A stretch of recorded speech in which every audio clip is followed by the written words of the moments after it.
Hello, my lovelies. Welcome back to your very own channel Tarot with Mini. So yes, I am back with the new topic. आज का जो topic है वो ये है कि आपके पर्सन आपके लिए स्टैंड क्यों नहीं ले पा रहे हैं। सो ज़रूरी नहीं है कि आप कमिटमेंट में है तभी ये रीडिंग देख सकते हैं, बिना कमिटमेंट के हैं तब भी ये रीडिंग देख सकते हैं। यानी मैरिड कपल्स के लिए भी है और अनमैरिड कपल्स के लिए भी है। सो दोनों के लिए ये रीडिंग होगी। Or as I always say, please build the connection with your divine. It's important to be with them so that they can guide you and help you in your different areas of life. So I have two color choices right now, yellow and green. So I would request you to concentrate on these two colors and pick one for yourself. So topic एक बार दोबारा repeat कर देती हूँ। आपके person आपके लिए stand क्यों नहीं ले पा रहे हैं वो आज हम चेक करेंगे डिवाइन की हेल्प से, टैरो की हेल्प से, ठीक है। एंड जेंडरलेस रीडिंग है, टाइमलेस रीडिंग है, ऐसे कोई भी देख सकता है, कभी भी देख सकता है। पर्सनल रीडिंग चाहते हैं तो आप मुझे ईमेल कर सकते हैं, ठीक है। सो ठीक है, अभी now I will move the camera towards the card so that I can do contentful, thoughtful, meaningful and focused reading for all my lovelies out there. So I will be back. Okay, so let's begin the topic. Lovelies, क्या reason है उनका आपके लिए stand ना ले पाने का? Colours I think आपने पिक कर लिया होगा अपने लिए, और अब मैं शुरू करती हूँ रीडिंग। पहले उनके लिए जिन्होंने अपने लिए येलो पिक किया है। Okay, let me just shuffle the cards lovelies. एक कार्ड आ गया, दो आ गए, ठीक है, ग्रेट। सारे कार्ड्स खुद से आए हैं लवलीज आपके लिए। ये कार्ड मैं ओवरऑल डेक के लिए लगा देती हूँ।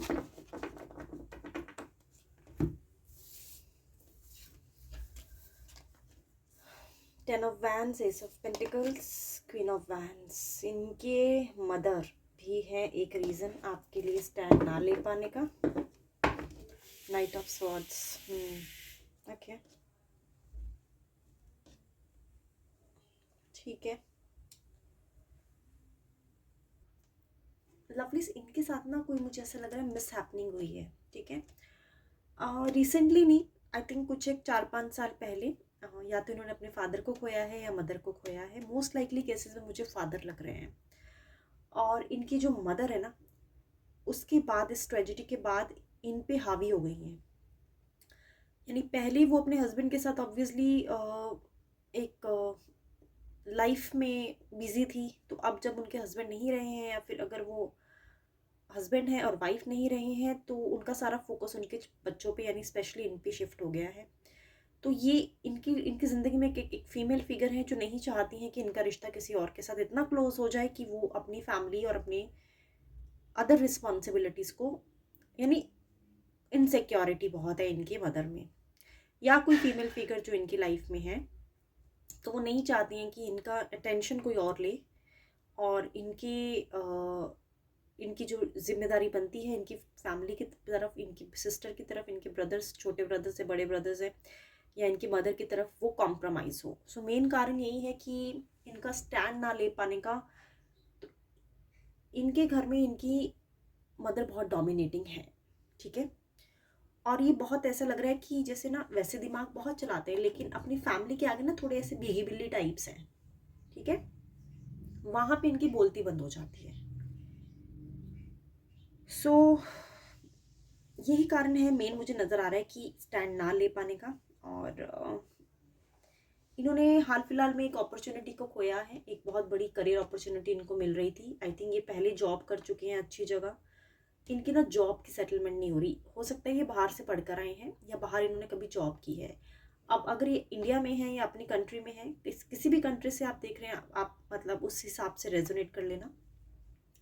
बाहर जाके इन्होंने अच्छा पैसा अर्न किया, वहाँ जाके इन्होंने लाइफस्टाइल उनका देखा and then out of country गए। अब जब कंट्री में वापस आ गए या फिर अपनी स्टेट भी, हो सकता है आउट ऑफ स्टेट भी गए हों, तो यहाँ पे अपने अपने घर पे इनकी जो करियर है उसमें सेटलमेंट नहीं हो पा रही है।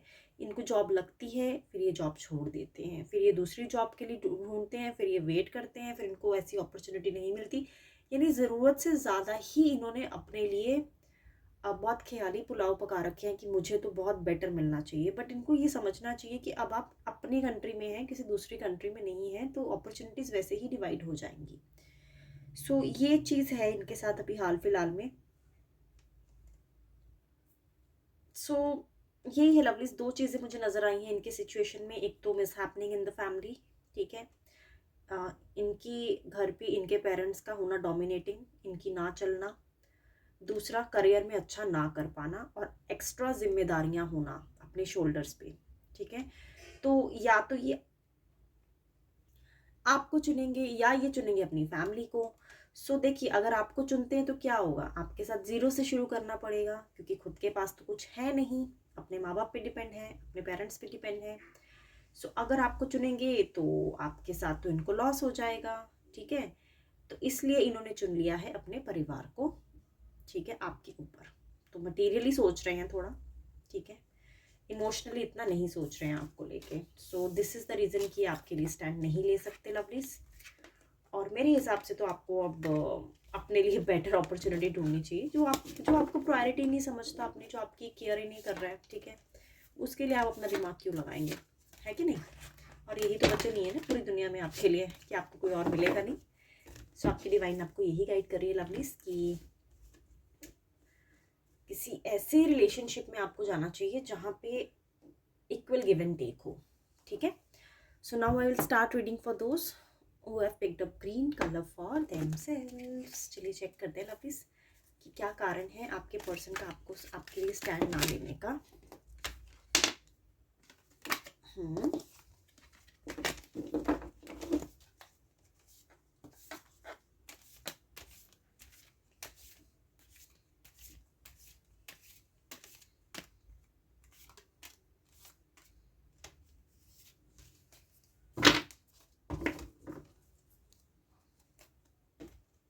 Let's see ladies, Page of Wands, Ace of Pentacles, Knight of Wands, overall आया है the death.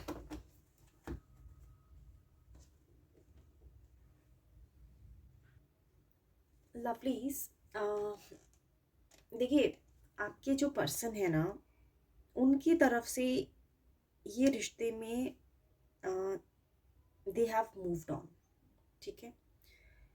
So they have some different interest in their life, ठीक है। कोई दूसरा इंसान भी हो सकता है इनकी लाइफ में, और ये खुद भी अपना कारण हो सकते हैं कि ये स्टैंड नहीं लेंगे। उसका कारण है इनको कुछ बहुत अच्छी अपॉर्चुनिटी मिली है, और वो अपॉर्चुनिटी के लिए इनको ट्रैवल भी करना पड़ सक रहा है, और हो सकता है ये out of city, out of country जाना चाह रहे हों या जा चुके हैं, क्योंकि ट्रैवल मुझे नज़र आ रहा है, लोकेशन चेंज मुझे यहाँ नज़र आ रही है। और एक नई अपॉर्चुनिटी जो इनको मिली है अपने करियर में, या तो इनकी प्रमोशन हुई है, या इन्होंने बिजनेस एक्सपेंशन किया है, या फिर इन्होंने कोई इनका सोर्स ऑफ इनकम बढ़ा है जॉब चेंज करने की वजह से। तो हो सकता है जॉब में चेंजेस होने की वजह से भी ये बाहर चले गए हैं, अब ये वहाँ नहीं है जहाँ पहले रहते थे। सो एक तो आप दोनों के रिश्ते में मुझे फिजिकल डिस्टेंस नज़र आ रहा है। अगर फिजिकल डिस्टेंस आ गया है तो ये भी एक कारण है कि इनका अटेंशन अब आपसे हट रहा है, ठीक है। जब आप इनके पास थे तो ये आपसे मिलते होंगे, आप दोनों की मुलाकात रेगुलर होती होगी, अगर रेगुलर नहीं तो वंस इन अ वीक, ऐसे मुझे लग रहा है कि आप मिले हैं। लेकिन अब जब ये आपसे नहीं मिल सकते, अगर मैं फिजिकली मिलने की बात कर रही हूँ, कॉल पे मैसेज पे बात करने की बात नहीं कर रही हूँ, तो इनको समझ आ गया है कि ये अब आपसे मिलने के लिए स्ट्रगल नहीं करना चाहते, क्योंकि इनको पता है कि अगर ये आपको मिलने आए, दूसरे शहर से आपसे मिलने आए या दूसरी कंट्री से आपसे मिलने आए, तो सबसे पहले तो कॉस्ट, पैसा जाएगा, जो कि ये नहीं खर्चना चाहते। आपसे मिलने आएंगे तो ऑब्वियसली खर्चा होगा, खाने का खर्चा, रहने का खर्चा, ट्रैवल का खर्चा, जो कि जिसमें ये दिलचस्पी नहीं दिखा रही हैं। सो इनकी तरफ से तो ये मूव ऑन हो चुके हैं लवलीज, आपको मैं क्लियर कर देती हूँ, ठीक है। सो अगर आपको लगता है कि आपके लिए स्टैंड लेंगे, तो मैं आपको एडवाइस ये देना चाहूँगी कि आप अपनी लाइफ में अपने पे फोकस करिए, ठीक है। खुद पे ध्यान दीजिए बजाय इनकी वेट करने के, क्योंकि अभी फ़िलहाल इनकी जो एनर्जीज़ हैं ये मुझे करेजियस नज़र नहीं आ रहे। ठीक है, खुद के लिए तो ये बहुत स्मार्ट नज़र आ रहे हैं मुझे। ऐसा लग रहा है कि इन्होंने अपना लाइफस्टाइल थोड़ा सा इम्प्रूव किया है, quality of life, standard of living improve किया है इन्होंने, और ग्रोथ हुई है इनकी हाल फिलहाल में। ठीक है, मटेरियली अपने आप को इन्होंने बेटर बनाया है, तो अब इनको ऐसा लगता है कि मुझे इससे भी बेटर मिल जाएगा कोई। तो आपकी डिवाइन आपको ये एडवाइस करना चाह रही है कि अगर ये ऐसा सोच रहे हैं कि इनको आपसे बेटर कुछ मिल रहा है, तो प्लीज़ इनको अपॉर्चुनिटी दीजिए, इनको ढूंढने दीजिए। ठीक है, और इनसे अपना ध्यान हटा के आप अपने आप पे, खुद पे ध्यान लेकर आइए, खुद की लाइफ पे फोकस करिए आप। ठीक है, इनकी वेट नहीं करनी चाहिए आपको, आपकी डिवाइन ने आपको साफ एडवाइस कर दी है, क्योंकि अ, आपके लिए एक नया डोर, एक नया दरवाज़ा खुलने वाला है। ठीक है, आपको अपने पास्ट को जाने देने की एडवाइस दी आई है, और जो आपको एक्सेप्ट करना पड़ेगा कि आपको लाइफ में नई जो अपॉर्चुनिटीज़ हैं, जो नया फ्रेश स्टार्ट आपको करना है, उसको आप नहीं इग्नोर कर सकते। So there is a serious call from your divine lovelies. You have to initiate a new start, fresh possibilities, fresh opportunities which are available for you right now, and you are just ignoring it because of this person. So this change is a sudden change in your life. आप इसके लिए ready नहीं थे, सबसे पहले मैं आपको ये बता दूं, और आप कंट्रोल नहीं कर पा रहे हैं। ठीक है, you are unable to control over your senses and mind. आपका माइंड बार बार इन पे जाता है, but you have no choice right now. You can't go with flow lovelies, so you have to move forward. ठीक है, आप वो सब चीज़ें करें जो आपको पसंद है, और अगर ये ऐसा सोचते हैं कि इनको कोई बेटर मिल सकता है आपसे, तो मेरे हिसाब से तो आपको इनको ये मौका देना चाहिए। ठीक है, सो आपको ये समझना पड़ेगा कि अगर कोई इंसान अपनी मर्ज़ी से आपके साथ रहना चाहता है तो उसे वेलकम कीजिए, अगर कोई नहीं रहना चाहता है तो उसे गुड बाय कीजिए। ठीक है, so thank you so much for joining lovelies. I'll be back once again tomorrow. Till the time, please be safe and take care of yourself.